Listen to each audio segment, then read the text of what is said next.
Hello guys, welcome to our YouTube channel Banesar classes.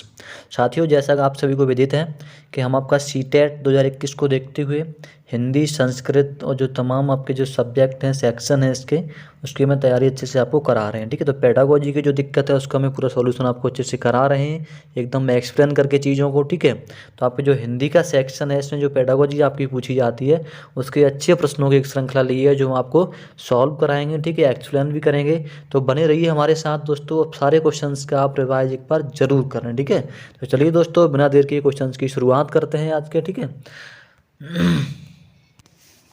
पहला ही question दोस्तों आपका दिया है, भाषा सीखने की कौन सी विधि भाषा को मध्यस्थ बनाए बिना दूसरी भाषा को सीखने में सहायक होती है। ऑप्शन आपको दिए, अनुवाद विधि, आपका द्विभाषी विधि, अप्रत्यक्ष विधि और आपका प्रत्यक्ष विधि। ठीक है, चार आपको ऑप्शन दिए हैं, चारों ऑप्शन से आपको आंसर को टिक करना है। तो सबसे पहले दोस्तों, आप अगर एनसीईआरटी को थोड़ा ध्यान में रखेंगे चीज़ों को, तो आप अच्छे से पेडागोजी को बहुत ही अच्छे से सॉल्व कर सकते हैं। प्रत्येक सेक्शन में 15 नंबर की आपकी पेडागोजी पूछी जा रही है दोस्तों, तो आप इसको बहुत अच्छे से कर सकते हैं। तो आपकी जो भाषा सीखने में होती है, मातृभाषा को मध्यस्थ बनाए बिना, जैसे कोई आप भाषा सीख रहे हैं, आंग्ल भाषा सीख रहे हैं, संस्कृत सीख रहे हैं, ठीक है, तो उसमें जो अपनी मातृभाषा आपकी है, चाहे वो जो आपकी बोली है जो मातृत्व से प्राप्त होती है आपको, तो उसको बिना मध्यस्थ बनाए आप कैसे सीख सकते हैं। तो वो दोस्तों डायरेक्ट मेथड होता है। क्या होता है? डायरेक्ट मेथड, जैसे हम प्रत्यक्ष विधि कहते हैं। तो यहाँ से आपका ऑप्शन नंबर डी यहाँ से राइट आंसर हो जाएगा। चलिए दोस्तों, आगे देखते हैं। आपका दूसरा क्वेश्चन दिया है, भाषा शिक्षण में खेल का सर्वाधिक महत्वपूर्ण स्थान है। भाषा शिक्षण में दोस्तों खेल का सर्वाधिक महत्वपूर्ण स्थान है, क्योंकि क्यों है दोस्तों आपके भाषा शिक्षण में खेल का महत्वपूर्ण स्थान क्यों है। ऑप्शन आपको दिए हैं, भाषा शिक्षक को कम श्रम करना पड़ता है, खेल भाषा को विस्तार देते हैं, खेल में आनंद प्राप्त होता है, या खेल में शारीरिक विकास होता है। तो दोस्तों खेल क्या करते हैं? भाषा को विस्तार देते हैं। ठीक है, तो यहाँ से आपका option number B right answer हो जाएगा, खेल भाषा को विस्तार देते हैं। चलिए दोस्तों, आगे देखते हैं। आपका नेक्स्ट क्वेश्चन नंबर 3 दोस्तों दिया है, पाठ के अंत में अभ्यास और गतिविधियों का उद्देश्य नहीं होता है, डॉट डॉट नहीं होता है। तो पाठ के अंत में किसका उद्देश्य नहीं होता है दोस्तों? भाषा का विस्तार करना, या आपका सृजनात्मकता का विकास करना, बच्चों को अभिव्यक्ति की अवसर प्रदान करना, या प्रश्नों के उत्तर सरलता से याद करवाना। ठीक है, तो आपका क्या नहीं होता है वो देखना है आपको। ठीक है, उद्देश्य सबसे पहले इस चीज़ को आप बताना क्या नहीं है। ठीक है, ये आप नेगेटिव वर्ड पर टिक कर लेना, क्या नहीं है, इसके अनुसार आपको क्वेश्चन को गैस करना है। तो भाषा का विस्तार करना भी दोस्तों आपका होता है। ठीक है, और आपका ये सृजनात्मकता भी होती है, बच्चों को अभिव्यक्ति के अवसर प्रदान करना, ये भी आपका पॉजिटिव टैग वर्ड है, ये भी आपका होता है। ये तीनों चीज़ें होती हैं। लेकिन प्रश्नों के उत्तर सरलता से याद करवाना, बच्चे के आप रट्टे मार की प्रवृत्ति को बढ़ावा नहीं दे सकते हैं, तो इसलिए जो आपका नेगेटिव पॉइंट है, तो यही आपका option number D right answer यहाँ से हो जाएगा। चलिए दोस्तों, आगे देखते हैं। आपका क्वेश्चन नंबर 4, पठन पाठन के,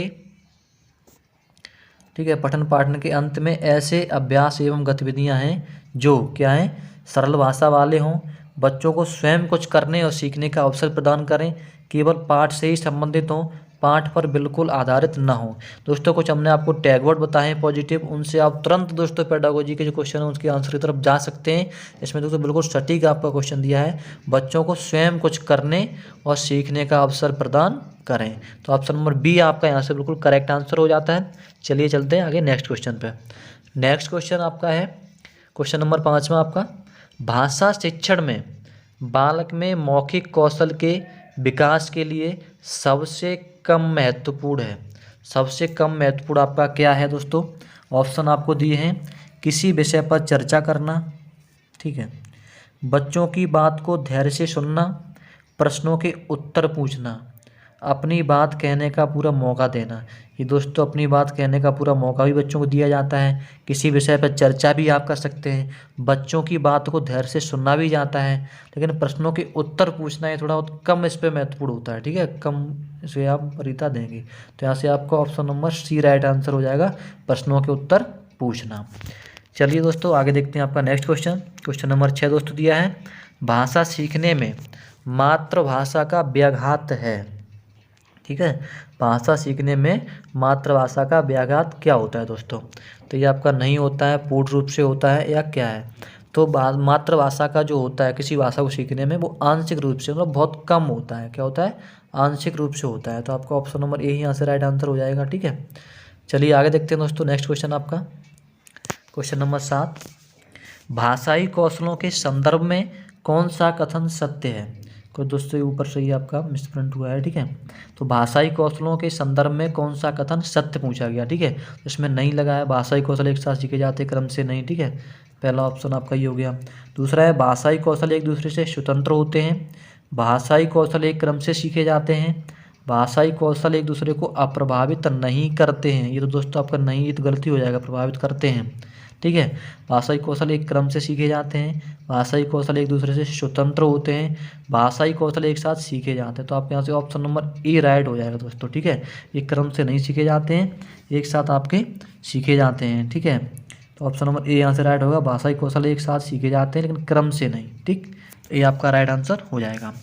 आगे देखते हैं आपका क्वेश्चन नंबर 8, भाषा को सीखने में होने वाली त्रुटियों के संदर्भ में कौन सा कथन सत्य नहीं है? आपका कथन दिया है त्रुटियां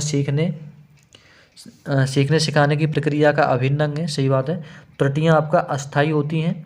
भाषा सीखने में होने वाली त्रुटियां स्थायी होती हैं। भाषा सीखने में होने वाली त्रुटियां ये समझने में मदद करती हैं कि बच्चे के मस्तिष्क में क्या चल रहा है। आपसे ये पूछा गया है कौन सा कथन सत्य नहीं है।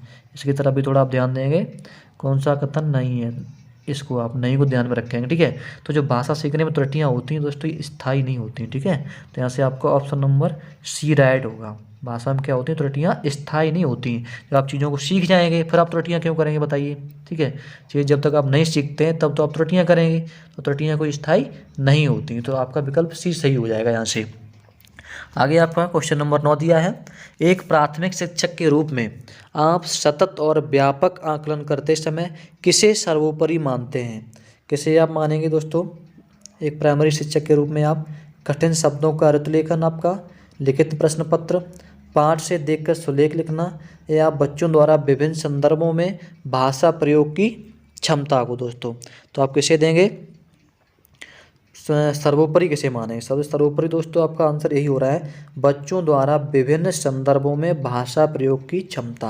और दोस्तों हमने आपको टैग वर्ड भी बताया है जहाँ पे आपको ये विभिन्न संदर्भ की बात की जाए। ठीक है, तो यही आपका आंसर हो जाएगा। आप डी विकल्प के साथ अच्छे से जा सकते हैं और आपका ये सही है बिल्कुल। चलिए दोस्तों आगे देखते हैं आपका क्वेश्चन नंबर 10, प्राथमिक स्तर पर बच्चों की पठन क्षमता का आकलन करने में किस प्रकार की सामग्री सर्वाधिक महत्वपूर्ण होती है? आतंकवाद पर आधारित निबंध, बाल साहित्य की कोई संवादात्मक कहानी हो, पाठ्य पुस्तक या आपका औपचारिक पत्र। तो औपचारिक पत्र तो आपको प्राथमिक स्तर पर दोस्तों करा ही नहीं सकते हैं। ठीक है, तो यहाँ तक आपका गलत हो जाएगा। पाठ्य पुस्तक को भी ज़्यादा महत्व नहीं आप दे सकते हैं। ठीक है, आतंकवाद पर निबंध नहीं बता सकते आप, निबंध वाली क्षमता बच्चों की नहीं होती प्राइमरी स्तर पर। ठीक है, तो बाल साहित्य की कोई संवेदात्मक कहानी, यही आपका विकल्प बी सही हो जाएगा दोस्तों। ठीक है, चलिए दोस्तों आगे चलते हैं आपका क्वेश्चन नंबर 11 की तरफ। क्वेश्चन नंबर 11 आपका दिया है, पहली और दूसरी कक्षा में भाषा शिक्षण के साथ कला शिक्षा को समेकित करने का उद्देश्य नहीं है। सबसे पहले आप इसको ध्यान रखेंगे, नहीं है वो। ठीक है, अब दोस्तों आप ऑप्शन देखते हैं, चित्रों के माध्यम से अभिव्यक्ति का विकास, बच्चों द्वारा आनंद की प्राप्ति, बच्चों के लेखन में परिपक्वता लाना, बच्चों की रचनात्मकता का विकास। ठीक है, तो नहीं है। तो इसमें दोस्तों आपका क्या होता है, चित्रों के माध्यम से व्यक्ति होती है, बिल्कुल सही बात है।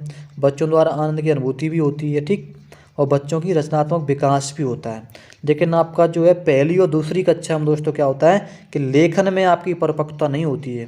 ठीक है, बच्चे अच्छे से एकदम परिपक्व नहीं होते लिखने में। ठीक है, तो ये नहीं होता है। तो आपका ऑप्शन नंबर सी बिल्कुल राइट हो जाएगा। आगे दोस्तों देखते हैं आपका क्वेश्चन नंबर 12 दिया है, प्राथमिक स्तर पर बच्चों की घर की भाषा को अपनी कक्षा में स्थान देना जरूरी है, क्योंकि घर की जो भाषा होती है वो कैसी है आपकी?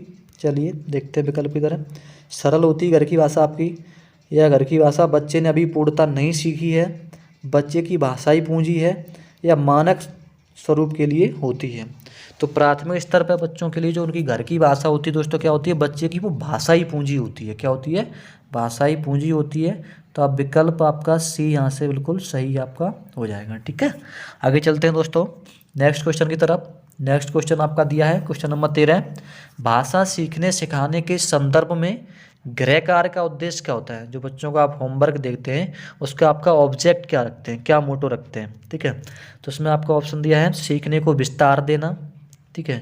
क्या आपका होता है सीखने को विस्तार देना, अभिभावकों को प्रसन्न करने के लिए आप होमवर्क देते हैं बच्चों को, या बच्चों को कार्य में व्यस्त रखना, कॉपियाँ भरवाना, ठीक है। तो ये सारे चीज़ नेगेटिव सेंस दे रहे हैं। कॉपियाँ भरने के लिए होमवर्क नहीं देते हैं, बच्चों को व्यस्त रखने के लिए होमवर्क नहीं देते हैं, ना ही अभिभावकों को, हम गार्जियंस को, आपके पेरेंट्स को खुश करने के लिए होमवर्क देते हैं। तो उनके क्या करते हैं सीखने को विस्तार देने के लिए, ठीक है। तो यहाँ से आपका क्या हो जाएगा, ऑप्शन नंबर ए ही आपका राइट आंसर हो जाएगा। चलिए दोस्तों देखते हैं नेक्स्ट क्वेश्चन आपका क्वेश्चन नंबर 14, ठीक है दोस्तों। प्रश्न आपका दिया है भाषा अर्जन के संबंध में कौन सा कथन आपका सत्य है, ठीक है। भाषा अर्जन के संबंध में, ठीक है। तो आपको ऑप्शन दिए हैं भाषा सीखना एक उद्देश्य होता है। दूसरा आपको दिया है समाज सांस्कृतिक परिवेश के अनुसार अर्थ ग्रहण की प्रक्रिया स्वाभाविक होती है। तीसरा आपका दिया है भाषा अर्जन में बच्चे को बहुत अधिक प्रयास करना पड़ता है, ठीक है। चौथा आपका दिया है भाषा अर्जन में आपका किसी अन्य भाषा का व्याघात होता है। क्या होता है, किसी अन्य भाषा का व्याघात होता है। तो यहाँ से दोस्तों आपका क्या बिल्कुल सटीक हो रहा है आंसर बी, समाज सांस्कृतिक परिवेश के अनुसार अर्थ ग्रहण की प्रक्रिया स्वाभाविक होती है। इसमें आपको पॉजिटिव टैग मिलना है, समाज और सांस्कृतिक परिवेश, ठीक है। ये आपका स्वाभाविक, ये वर्ड आपको मिल जाए तो वो पॉजिटिव टैग वर्ड होता है। तो विकल्प आपका बी बिल्कुल सही यहाँ से हो जाएगा। आगे दोस्तों देखते हैं आपका अगला क्वेश्चन दिया है दोस्तों भाषा विकास के संबंध में कौन सा कथन सही नहीं है। जहाँ पे आपको नहीं है दिए सबसे पहले आप इसे ही टिक कर लें, ठीक है। सही नहीं ये देखना है।